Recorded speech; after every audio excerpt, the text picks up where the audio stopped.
Trump paralajmëron shkarkimin e prokurorës përgjithshme Pam Bondi.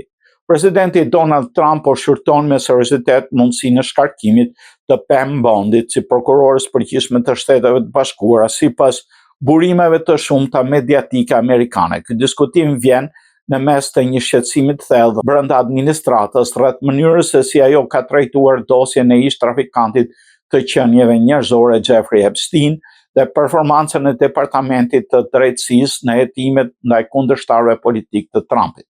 Burimet duke përfshirë një raport bazuar në informacione nga CNN e tjera, thonë se Trump është i frustruar nga ajo që ai sheh si mungesë agresivitetit në proceset ligjore ndaj këtyre çështjeve dhe po vlerëson emërimin e një tjetri funksionar republikan, Lee Zeldin, për zëvendësuar Bondin në krye të Departamentit të Drejtësisë.